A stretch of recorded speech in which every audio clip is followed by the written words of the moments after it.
Assalamu alaikum, урматтуу мусулмандар, урматтуу теле көрүүчүлөр. Аллах Таалага шексиз мактоолор болсун. Аллах Таала ошол сиздер менен бизди кайрадан ошол жолуктуруп аткан Аллага шексиз мактоолорду айталы. Мен ушул сиздерге бүгүн ошол Сабилул Жаннати, бейиштин жолу деген пайгамбарыбыздын бир өтө бир улуу осуятын биринчиден өзүмө анан сиздерге айткым келип турат. Аллах Таала Куранда айткан: "Астагфиру билlah ва заккир фа инна зикра танфаул муъминин". Эй Мухаммад, эй мусулмандар, силер бири-бириңерге динди эскерткиле, айткыла, түшүндүргүлө, жеткиргиле. Албетте эскертүү айтуу ыймандууларга, Кудайдан корккондорго эмне пайда берет дейт. Ан Муаз бин Жабал радhiyallahu anhu кала, Муаз бин Жабал деген улуу сахаба пайгамбарыбызга келип айтты: "Култу я Расулаллах, ахбирни би амалин юдхилунил жанната юбаидуни анин нар". Алланын элчиси, сен мага бир ишти айтыңызчы. Ошол иш мени бейишке киргизсин, тозоктон алыс кылсын деди. Пайгамбарыбыз айтты: "Лакад саалтан азим ва иннаху ла ясирун ала ман яссараллаху таала алейхи". Сен өтө бир улуу кабар жөнүндө, улуу иш жөнүндө сурадың. Муну Алла Таала кимге оңой кылса, кимге жеңил кылса гана оңой болот, жеңил болот. Ар кимге оңой боло бербейт. Бул өтө улуу иш жөнүндө сурадың деди. Табудуллаха ва ла тушрику бихи шаян. Алла Таалага сыйынууң, Алла Таалага ибадат кылууң, Алла Таалага кулчулук кылууң, ага эмне эч нерсени шерик кылбастан, эч нерсени кошпостон деди. Мейли периште болсун, мейли пайгамбар болсун, мейли ким болсун, эч кимди шерик кылбастан бир гана Алланын өзүнө ибадат кылууң деди. Тоо таштарга сыйынып атышат, Сулайман тоого сыйынып атышат, дарактарга сыйынып атышат, уйларга сыйынып атышат, башкаларга сыйынып атышат. Мошунун бардыгы ислам дининде өтө улуу жол менен арам кылынган. Бир гана ошол эмне Аллахтын өзүнө сыйынышыбыз керек. Мына ошону пайгамбарыбыз эмне Алла Таалага эч нерсени шерик кылбастан, шерик кошпостон бир гана Алла Таалага сыйынууң деди. Отукуймус салата, жана эмне экинчиси айтты, намазды өз убагыңда окууң, өз убагыңда аткарууң деди. Урматтуу туугандар, Аллах Таала ошол кимдегин 5 убакыт намаз окуп аткан болсо, Аллах Таалага өтө шүгүр кылсын, Аллах Таалага мактоолорду айтсын. Пайгамбар башында айтып өткөндөй, бул иш Алла Таала кимге оңой кылган болсо, кимге жеңил кылган болсо, кимге бир жол ачып берген болсо, ошолорго гана оңой болот, болбосо оңой эмес деди. Аллах Таала да Бакара сүрөсүнүн 45-аятта ачык эле айтты: "Астагфиру билlah вастаину бис-сабри вас-салати ва иннаха лакабиратун илля алал хашиин". Силер Алладан жардам сурагыла, сабыр менен жана намаз менен. Ва иннаха, албетте намаз, лакабиратун, ласакилатун, өтө оор, өтө кыйын, мүмкүн эмес дейт. Аллах Таала өзү Бакара сүрөсүнүн 45-аятында айтып атат. Илля алал хашиин, бирок Кудайдан корккондорго гана, Кудайга ишенгендерге гана, Кудай жеңил кылгандарга гана жеңил деп аятта дагы, хадисте дагы пайгамбарыбыз ачык айтып атат. Биз кыйындыгыбыздан 5 убакыт намаз окуп аткан жокпуз. Же болбосо акылдуулугубуздан, Кудайдын ошо бизге берген мээрими, Кудай Тааланын бир ошого ийгилик бергендигине биз Алла Таалага чексиз карызбыз. Мына ошонун шүгүрүн айтышыбыз керек. Жакында эле бир колунда бар бир адам айтты мага: "Аябай жүрөгүм зыркырап кетти. Эй молдоке" дейт, "Кантип күндө 5 убакыт намаз окуйсуңар" дейт. "Бул" дейт, "мага ушунчалык кыйын" дейт. "Ушу 5 убакыт намаздан көрө" дейт, "бир тоону, мейли төө ашууну, мейли кум төрдү, мейли долону ашуусун, бир тоону бияка жылдыр десе, араба менен ташка менен ташып жылдырып иш ушул дагы мен үчүн жеңил" дейт да. 2-3 жылда ушуну дагы жылдырып иш мен үчүн жеңил. 5 убакыт намазга караганда кантип окуйсуңар, мен силерге таң калам" дейт да. Ошого туугандар, Кудай жеңил кылбаса, Кудай оңой кылбаса, бул өтө оор, өтө кыйын. Кудай жеңил кылганга, Кудай оңой кылганга гана жеңил болот. Албетте элдин баары эле ошондой бир жүрөгү катып калган таш эмес. Кээ бир адамдар бар экен, ушундай Кудайга жаккан, Кудайды сүйгөн, намазды сүйгөн, бейиште намаз деген нерсе болбойт да. Бейиште ошол ичип жеш, ырахаттануу, жалаң жыргалчылыктар болот. Ошол ыймандуу адамдар айтат экен, жүрөгү таза адамдар айтат экен, бейиште намаз болбосо кандай бейиш болот ал, кандай ырахат болот намаз жок деп капа болушат экен да. Анан ошондой адамдар бардыгы үчүн, ошондой адамдар жер бетинде жашап аткандыгы үчүн жер огунан чыкпай айланып атат. Жанагы окшогон адамдар ошолордун шарапатынан жашап атат. Болбосо жер бардыгыбызды эмне жутуп алмак туугандар. Ва тутиз заката, жана ошол эмне зекетти берүүң деди пайгамбарыбыз.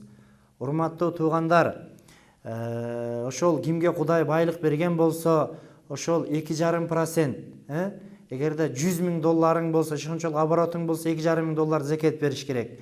$1 миллион оборот болсо, 25 000 доллар зекет бериш керек. $1 сомуңдук оборотуң же соода ишиң же бир ишиң болсо, 25 000 сом зекет бериш керек. 2,5%, 40тан бири. Муну аткарышыбыз керек. Сен менен башка кыйындыгынан байып аткан жери жок туугандар. Силерден акылдуулар, бизден акылдуулар арак ичип жүрөт, башка болуп жүрөт, өмүр бою кесилип түрмөдө олтурат. Ошондуктан Алла Таала бул сага берген байлык бул сыноо, убактылуу. Бүгүн болсо эртең алып коет. Бүгүн жок болсо эртең берет. Бардыгы бул дүйнөдө жамандыгы да сыноо, жакшылыгы да сыноо. Мына Кыргызстанда 5 миллион адам болсо, мейли ошонун 1,5 миллиону, 2 миллиону кедей дейли, жетим жесир, байкуштар дейли, мейли 3 миллиону, мейли 4 миллиону дейли. Бирок 500 000 же миллион адамдын колунда бар да, мына ошол адамдар зекет бере турган болсо, Кыргызстанда бир дагы кедей калмак эмес туугандар.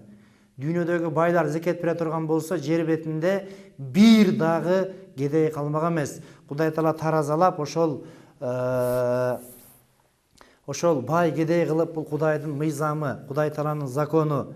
Ушундай да, эч качан бул бүт адам кедей болуп кетпейт, бүт адам бай болуп кетпейт, андай болбойт туугандар. Ал бир гана бейиште болот. Тасума Рамадана, жана ошол Рамазан айында эмне орозо кармоо деди. Рамазан айында орозо кармоо.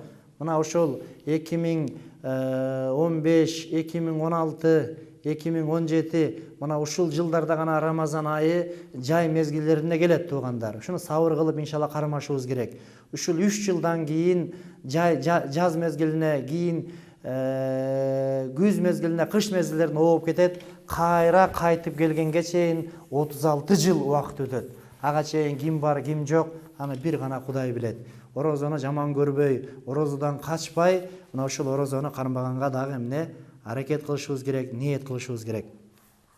Тахуджал байт, ошо эгерде ушундай Кудай Таала мүмкүнчүлүгүң болгон болсо, үй жайың бар болсо, тамак ашың кенен болсо, андан сырткары ошол Меккеге барып келгенге бир 4 000 5 000 доллар акчаң боло турган болсо, ошол эмне ажыга барып келүү эркек аялбы парз болот туугандар. Эгерде кайсы бир эркек сен аял ажыга бышырып коюп туруп барбайсың деп каршы чыкса дагы, эгер ошол аялдын өзүнүн байлыгы боло турган болсо, анда дагы күйөөсүнүн уруксаты бербесе дагы, ошол махрам баласын же бир тууганын алып, ошонун жол киресин, ошол баласын же бир тууганын жол киресин аял киши төлөп берет, ага да барып келүү эмне парз болот. Мына ушуларды аткарышыбыз керек туугандар. Сумма кала, андан кийин пайгамбарыбыз айтты: "Ала адуллака ала абуабил хайр", мен сага бир жакшылыктардын эшиктеринен кабар берейинби, айтайынбы деп пайгамбарыбыз ошол Муаз ибн Жабал деген улуу сахабага Мухаммад алейхиссалам пайгамбарыбыз эмне кайрылып атат. Ас-сауму джунна, нафил орозо, мына биринчи күнү, төртүнчү күнү кармалган нафил орозолор, булар эмне дейт? Тозоктон калкан болот дейт. Садакату тутфиул хатията кама ютфил ал-мау ан-нара. Ошо берилген нафил садакалар, зекет, ошол 2,5% бул парз. Андан сырткары кошумча кедей кембагалдарга, жетим жесирлерге, оорукчандарга берген садакалар эмне дейт? Күнөөлөрдү өчүрөт, күнөөлөрдү кетирет, суу отту өчүргөндөй дейт. Суу отту өчүргөндө сууда эч нерсе калбай бардыгы өчөт. ошондой эле ушундай нафил садакаларды, нафил кошумча бир садакаларды берип турсак, эмне экен, күнөөлөрүбүздүн бардыгын Аллах Таала эмне ошо садакалар себеп кылып кечирет экен. Ва салатур раджули фи жафил лайли сумма тала. Ушундай бир адамдын намазы түн бир окуумда туруп окуган намазы деп пайгамбарыбыз ушул Сажда сүрөсүнүн 16-17 аяттарды окуду. Аузу биллахи минаш шайтанир раджим. Бисмиллахир рахманир рахим. Татажафа джунубухум анил мадажи ядуна раббахум خوفا وطمعا ومما رزقناهم ينفقون فلا تعلم نفس ما أخفي لهم من قرة أعين جزاء بما كانوا يعملون. Ушундай кээ бир адамдар жаткан жерлеринен жамбаштары, денелери ажырап туруп дейт, Алла Таалага дуа кылышат дейт. Алланын ошол азабынан корккон абалында, Алланын мээриминен үмүт кылган абалдарында жана алар ошол эмне мен ырыс кылып берген, биз ырыс кылып берген зекет садакаларынан эмне кедей кембагалдарга Кудай жолуна эмне жумшашат дейт. Эч бир пайгамбар болсун, эч бир периште болсун, эч бир зат билбейт алардын ошол көз кубанычы болгон бейиште Кудайдын бере турган сыйлыктарын дейт. Жазаан бимакан ямалун, ошол бул дүйнөдө адамдардын кылып өткөн жакшылыктардын натыйжасында бейиште бериле турган сыйлыктар деп пайгамбарыбыз эмне ушул сөздөрдү, ушул аяттарды окуду. Сумма кала, андан кийин пайгамбарыбыз айтты: Ала ухбирика бирасил амри ва умудихи ва зирвати санамихи. Мен сага ошол иштин башынан, анын түркүгүнөн жана жогорку чегинен, жогорку эң бийик жагынан кабар берейинби деди. Култу бала я Расулалла. Муаз ибн Жабал радhiyallahu anh сахаба айтып атат: айтыңыз я Алланын элчиси деп айттым дейт. Кала, пайгамбарыбыз айтты: Расул амри ислам. Иштин башы бул ислам деди. Ислам дини туугандар, бул акыркы дин. Акыркы дин. Мухаммад алейхиссалам акыркы пайгамбар. Бул дин, акыркы дин кыяматка чейин болот. Бүт дүйнө жүзү каршы чыкса да болот, колдосо да болот. Канчалык ошол күчтүү мамлекеттер дагы бул динди жок кылабыз, бул диндин кереги жок десе дагы болот. Себеби бул Алланын акыркы чыныгы дини. Ва амудуху ас-салату. Жана ошол бул диндин түркүгү эмне? Намаз деди. Ошого туугандар, 5 убакыт намазды мындай бир оор көрбөй, Аллах мага жеңил кыл деп ошол адамдар өлүп калып атат. Кече эле жаркырап жүргөн адамдар өлүп калып атат. Адамдар биз ойлобойлу, мен 100 жыл окуйм, 80 жыл окуйм, 70 жыл окуйм деп. Улуу сахаба болгон Халид ибн Валид деп. Хижраттын 7-жылы ошол исламга келген, исламды кабыл алган, хижраттын 21-жылы дүйнө салган, 14 жыл исламга кызмат кылган. Биз деле ошол өлсөк намаз токтойт. 10 жыл окуйбуз, 15 жыл окуйбуз, 20 жыл окуйбуз, 30 жыл окуйбуз, 40 жыл окуйбуз. Өлсөк кутулабыз. Өлгөнгө чейин аман эсен Кудайга ошол жакшы Кудай каалагандай ибадат кылып турушубузду Аллах Таала баарыбызга эмне насип кылсын. Зирват санам ал жихад. Эң жогорку чеги бул жихад деди. Жихад десе туугандар автоматча кылыч көтөрүш эмес. Эң бир улуу жихад мына ошол аял бала чаканы, катын бала чаканы ошол адал окат менен багуу, адал окат менен багуу, ошолорду үшүтпөй үй жай менен камсыз кылуу. Мына ушул эң бир улуу жихад.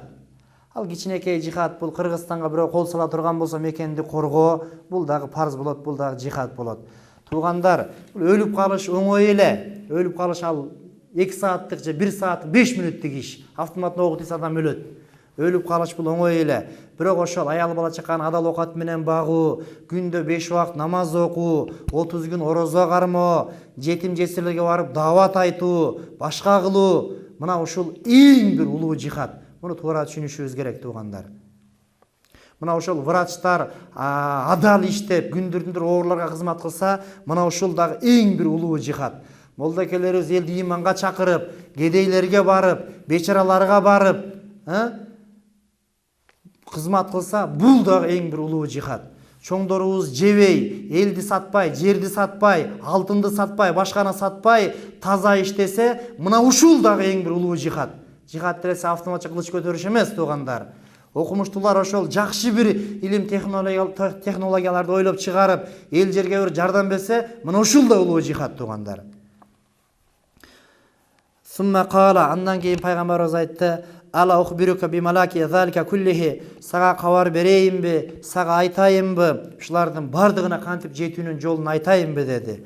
Култу, деге Муаз бен Жабал сахаба айтып атат: "Бала я Расулалла, айтыңыз я Алланын элчиси" деп айттым дейт.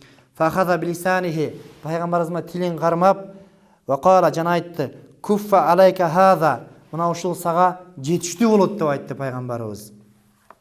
Култу, я наби Аллах, Алланын пайгамбары, Алланын пайгамбары, ва иннала муахизар бимана такаллам бихи, биз ушу сүйлөгөн нерселерибиз менен тозокко түшөбүзбү, сүйлөгөн нерсебиз менен тозокто кармалабызбы деп айтты. Факала, пайгамбарыбыз айтты: "Сакалат уммука ва хал якубан насу финнар ала вужухихим, ау кала ала манахирихим, илля хасайд алсинатихим". Энең сенен ажырап калгыл Муаз, арабтарда сен жаш бала турбайсыңбы деген сыяктуу ушундай бир адат экен, салт экен арабтарда. Ошону айтып атат пайгамбарыбыз. Энең сенен ажырап калгыр Муаз, адамдар дейт, ушундай дейт, тозокко дейт, беттери менен же моюндары менен түшөбү, ушу тилдери менен кылган баракеттин натыйжасында түшөт дейт да. Тил менен ушак айтсаң, тил менен гыйбат кылсаң, тил менен жаман сөз сүйлөсөң, пайгамбарыбыз бир хадисинде айткан: "Эгерде силер ошол эки ээктин эки жактын ортосундагы тилиңерге кепилдик берсеңер, эки санын ортосуңарга абийириңерге сойкулук кылбастыкка, зына кылбастыкка кепилдик берсеңер, анда мен силерге эмне бейишти кепилдик берем" деген. Бул хадисти раваху Тирмизи ва кала хадисун хасанун сахихун. Тирмизи рахматуллахи алейхи айтып атат, бул хадис эң бир туура, эң бир жакшы хадис деп.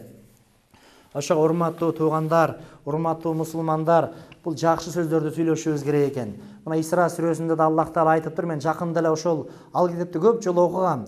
Бирок ошол адамдын жиндерден, шайтандан коргонуусу деген жакшы кыргызча которулган китеп бар.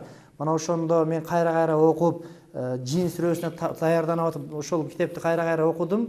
Мына ошол жерде Аллах Таала Исра сүрөсүндө айтыптыр: "Силер сүйлөгөндө кооз, көркөм, адептүү, адаби тилде мындай бир адамдар менен жакшы сөздөрдү сүйлөгүлө" дептир да. Гүлжиңетип эле сүйлөй берсең, ошол шайтан ортоңорго бир уруш, жаңжал чыгарганга аракет кылат дептир. Ушундай бир салаваттуу, ушундай бир жакшы сөздөрдү сүйлөгөнгө өзүбүздү дагы, бала чаканы дагы, элибизди дагы, башканы дагы биз эмне тарбиялашыбыз керек туугандар. Кыргыз айтат го: "Жакшы сөз жан эргитет, жаман сөз жан кейитет, жакшы сөз жылаанды ийинден чыгарат" деп. Кандай кыргыз элибиз улуу кемеңгер эл болгон, Мына кыргыз элибиз туугандар, өтө улуу калп болгонбуз биз. Улуу элдин тукумубуз. 70 жыл бир аз ошол коммунисттер аракты үйрөтүп кичине аксап калдык, эчтеке эмес иншалла. Бизден ошол жакшы адамдар чыккан. Мына илгерки ушу ата бабабыздын китептерин тарыхта окусаң, ушундай байлар берешен болуп, минип турган аттарын берип ийген. Токтогул атабыз кайсы бир жерге ырдап барса, ошол элдин, ошол жердин адамдары ошол 25-20дан ашык ат мингизген экен туугандар. Аны да Токтогул атабыз ошол өз алып алган эмес, элдин бардыгына ошол кайра кайтарып берген, жетим жесирге садака кылып берген. Ошондуктан туугандар, алакандай төрт кыргыз түндүк түштүккө, урууга, кокту колотко бөлүнбөй, ошо Кыргызстаныбыздын кадырын билели, алакандай Кыргызстаныбыз кыяматка чейин бар болсун.